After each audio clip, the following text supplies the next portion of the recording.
آج کے حالات کیا جھنجھوڑتے نہیں ہیں تمہیں؟ آج کے حالات نہیں جھنجھوڑ رہے تمہیں؟ ظالم سر پر آپ ننگا ناچنے کے لیے تیار کھڑے ہیں.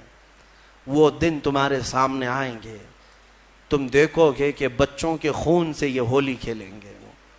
ہاں یہ دن آئیں گے, قریب ہے. ہر جگہ پر فتنہ و فساد, ہر جگہ پر خون ریزی, ہر جگہ پر قتل و غارت.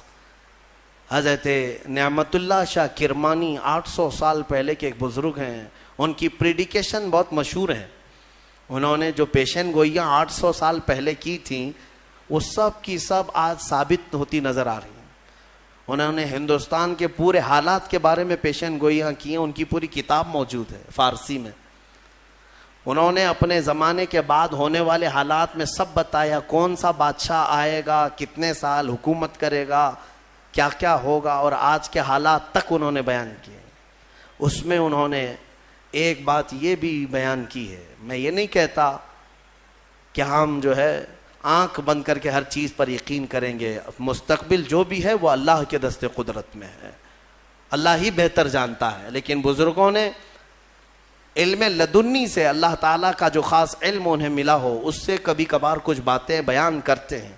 انہوں نے یہ بیان کیا کہ ایک وقت آئے گا ہند پر, جب دریائے اٹک کا ایک نام لیا انہوں نے, یا پھر تبت کے پاس کہ ایک دریا ہے یا ایک میدان ہے, وہ 3 بار پورے خون سے بھر جائے گا, اتنا قتل عام کر دیا جائے گا.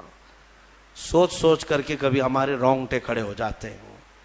عزیزان گرامی وقار, جب بارش بہت تیز آتی ہے تو پھر لوگ چھت کے نیچے چلے آتے ہیں یا چھاتا نکال لیتے ہیں, اور تم کون سی زندگی گزار رہے ہو؟ فتنوں کی بارش اور ظلم کی بارش اتنی تیز ہو چکی کہ تم مصطفیٰ کریم کی چھت کے نیچے بھی آنا نہیں چاہتے, اور نہ ہی اخلاق مصطفیٰ کی چھتری لینا چاہتے ہو. کون سی زندگی میں ہو؟ بدلو اپنے آپ کو, میرے رب تبارک و تعالیٰ کا فرمان حق ہے.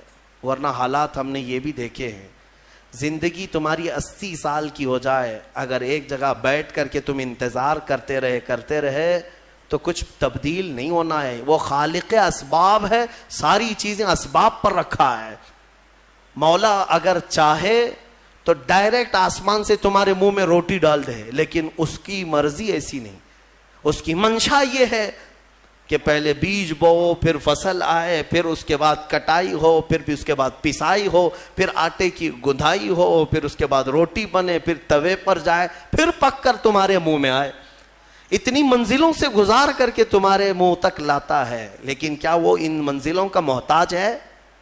وہ ڈائریکٹ تمہیں رزق کھلا سکتا ہے, لیکن اس نے پوری کائنات کو اسباب پر رکھا ہے.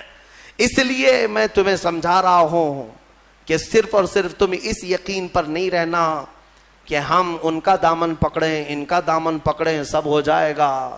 دامن پکڑے رہو لیکن حرکت بھی کرتے رہو.